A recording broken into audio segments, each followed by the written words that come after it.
संपूर्ण भारत के छात्रगण, खास करके बिहार के छात्रगण जो कि 10वीं कक्षा में अध्ययनरत हैं, उनके लिए मैं सुनील जी खाटी बिहारी शुद्ध भारतीय आपसे वादा किया था कि मैं वस्तुनिष्ठ पर भी आपको एक लाजवाब श्रृंखला प्रस्तुत करूंगा और लीजिए मैं लेकर के हाजिर हूं। आप सिर्फ इसको 2 बार सुन लेना और मेरा वादा है कि जब तक कब्र पर नहीं पहुंचोगे तब तक आपको याद रहेगा और एग्जामिनेशन में लाजवाब अंक आवेगा, ये मेरा वादा है। लेकिन इसके पहले मैं आपसे आग्रह करूंगा कि अब तक यदि आप सुनील जी खाटी बिहारी यूट्यूब चैनल को सब्सक्राइब नहीं किए हैं, भैया बिल्कुल फ्री है, कोई शुल्क नहीं लगेगा, अठन्नी नहीं लगेगा। इसको सब्सक्राइब करो, लाइक करो, अपने मित्रों में बतलाओ और चलो भैया शुरुआत करता हूं।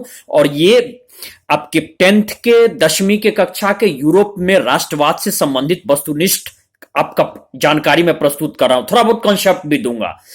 आइए, और इस पर मैं एक विस्तार पूर्वक आपका लेक्चर वीडियो भी बना चुका हूं, उसको पहले सुन लेंगे तो आपको ये और भी अच्छा ढंग से समझ में आएगा।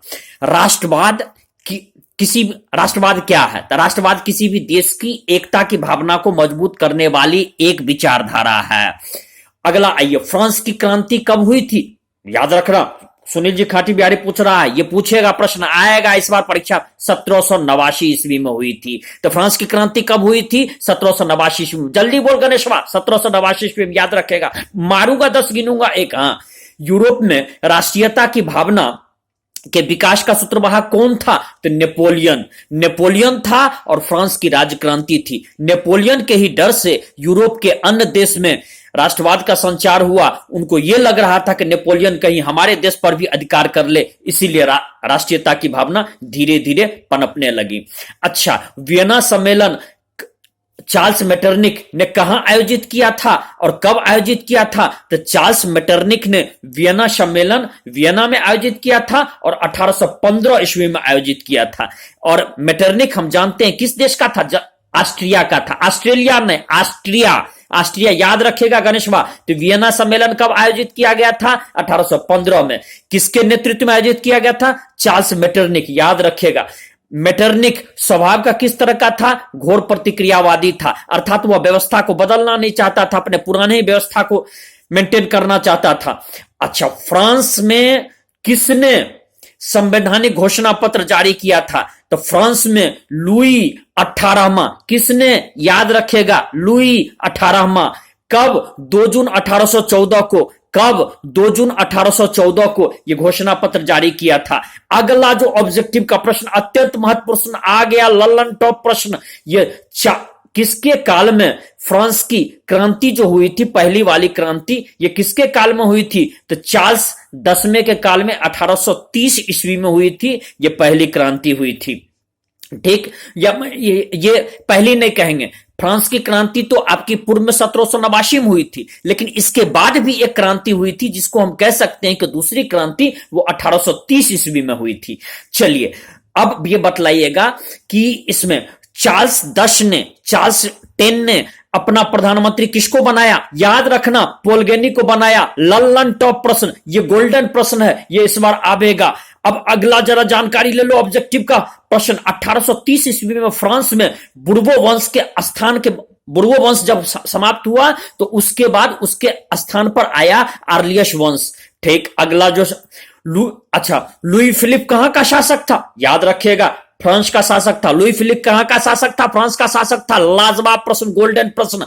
अच्छा, लुई फिलिप किस चीज के लिए जाना जाता था? यह स्वर्णिम मध्यम वर्गीय नीति चलाया। स्वर्णिम मध्यम वर्गीय नीति किसने चलाया? तो लुई फिलिप ने चलाया। अच्छा, एक और प्रश्न जो आपका सच पूछिए तो ऑब्जेक्टिव का शाहरुख खान है आपके इस चैप्टर का, यूरोप में राष्ट्रवाद का, कि लुई फिलिप ने किसको प्रधानमंत्री बनाया था? तो लुई फिलिप ने गीजो को प्रधानमंत्री बनाया था। जल्दी बोल, गितिया तोरे से पूछ रहे हैं केकरा प्रधानमंत्री बनेल कर रहे लुई फिलिप? तब प्रधानमंत्री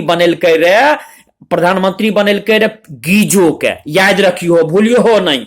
अच्छा, कार्बोनेरी नाम की गुप्त दल संस्था किस देश की थी? तो ये इटली की थी।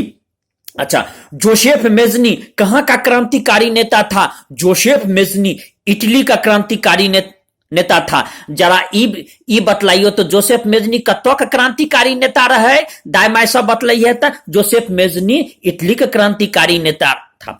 अब ये बतलाइएगा कि यंग यूरोप का गठन किसने किया था यंग यूरोप का गठन? तोहार के जान ले बड़ा महत्वपूर्ण प्रश्न बा, अब की बार जरूर पूछी।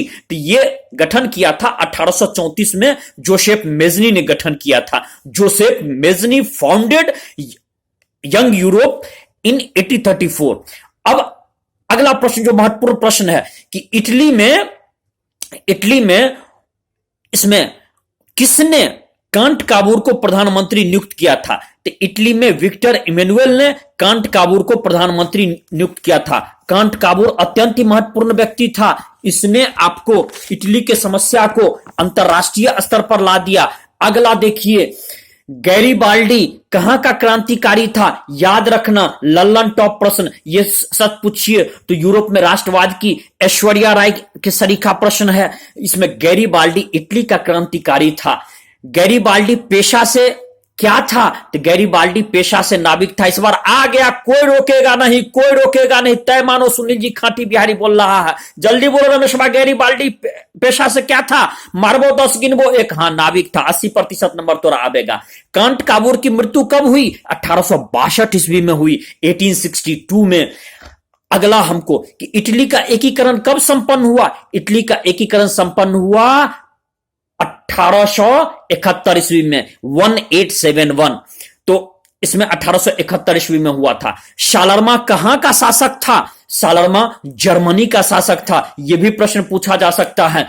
अगला इसमें यह बतलाइएगा कि जर्मन के राष्ट्रवाद बढ़ाने में कौन कौन महत्वपूर्ण चिंतक की भूमिका थी? तो Hegel, Kant, Humboldt, Jacob Grimm, अंडर्ट, इन सब की महत्वपूर्ण भूमिका थी। तो एक बात और प्रश्न पूछ देगा, जो हीगेल कहां का था? तो ध्यान रखिएगा, हीगेल जर्मनी का था।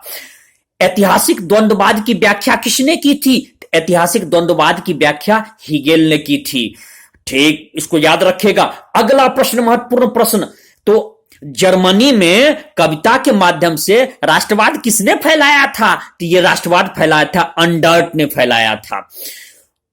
बुशेनशेफ्ट नामक सभा कहां की संस्था थी जिसको शिक्षक और विद्यार्थियों के द्वारा बनाया गया था? तो बुशेनशेफ्ट ये जर्मनी की संस्था थी जिसको शिक्षक और विद्यार्थियों ने बनाया था।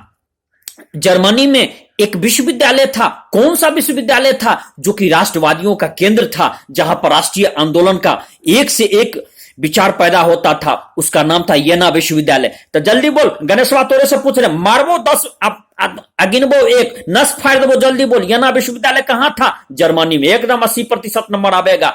अच्छा, अब अगला जरा ये बतलाओ भैया कि इसमें कार्लसवाद के आदेश इसमें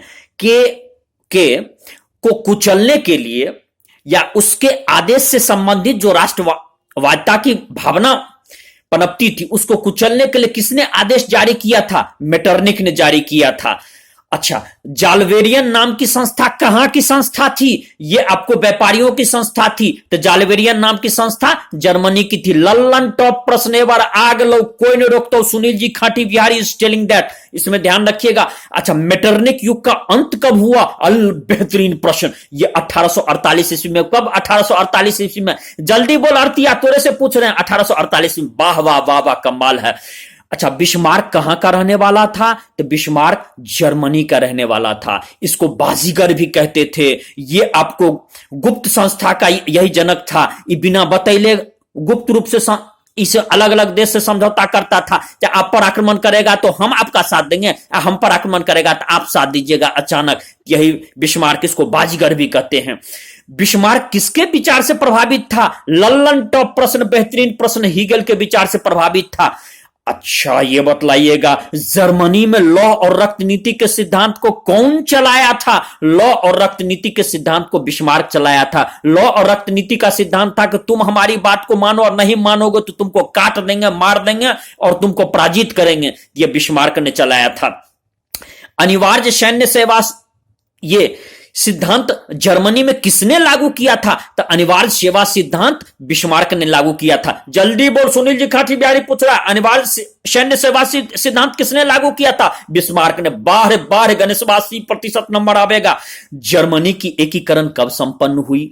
ये आपका सच पूछिए तो जर्मनी की एकीकरण से संबंधित प्रश्न आपका ये भी आपका इस यूरोप में राष्ट्रवाद से संबंधित अक्षय कुमार सरीखा प्रश्न है। ये 1871 में संपन्न हुआ था। हिटेरिया फिलाइक नाम की संस्था कहां की थी? ये यूनान की संस्था थी।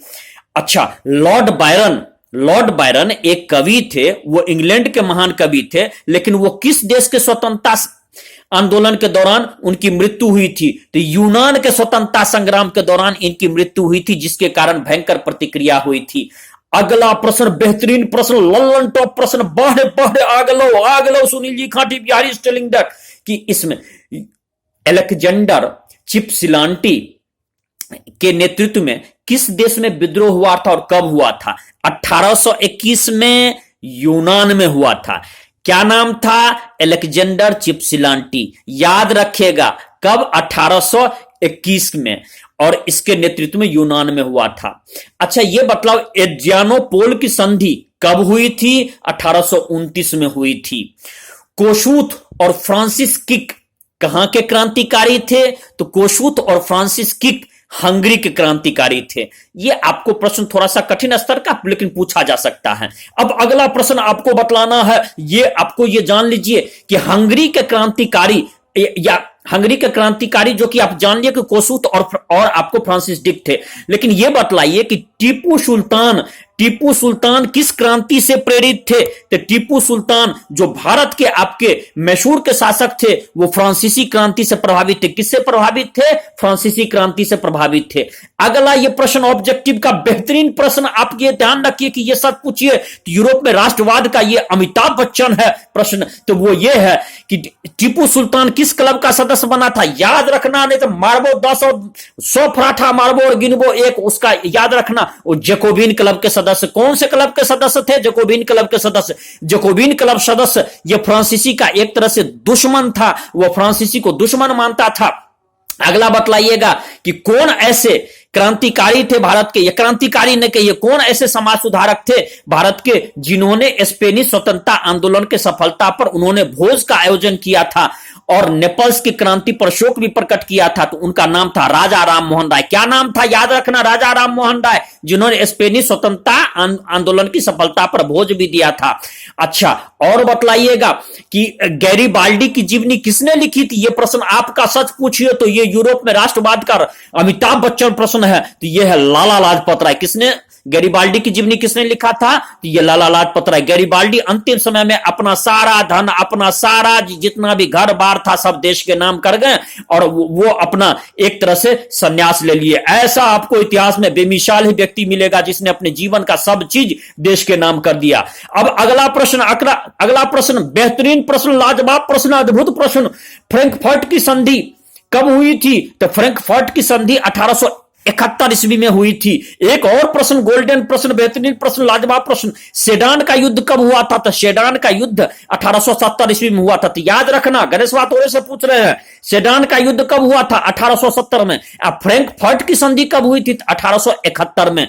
अच्छा ठीक, अब ये बतलाओ कि वेटिकन सिटी किसका निवास है? तो वेटिकन सिटी पोप का निवास है, पोप का राजमहल है। वेटिकन सिटी विश्व का सबसे छोटा देश आपका वेटिकन ही सिटी है। वहां पर पोप रहते हैं जो कि आपको क्रिश्चियन के धार्मिक गुरु भी होते हैं, जो ईसाई धर्म के सबसे बड़े धार्मिक गुरु हैं। इसके बाद ये बतलाइए यूनान कब स्वतंत्र हुआ? ये अंतिम प्रश्न, लाजवाब प्रश्न, बेहतरीन प्रश्न। तो ये यूनान 1832 ईस्वी में स्वतंत्र हुआ और इस तरह से आपका यूरोप में राष्ट्रवाद से संबंधित आपका पहला जितना भी ऑब्जेक्टिव प्रश्न है बेहतरीन ढंग से मैंने आपको प्रस्तुत कर दिया। और बहुत जल्दी मैं आपको इसी इतिहास से संबंधित आपका दूसरे चैप्टर का भी मैं आपको बेहतरीन ऑब्जेक्टिव प्रस्तुत करूंगा। 2 बार सुन लो, यदि एक भी छूट गया तो तुम फिर हमको कहना।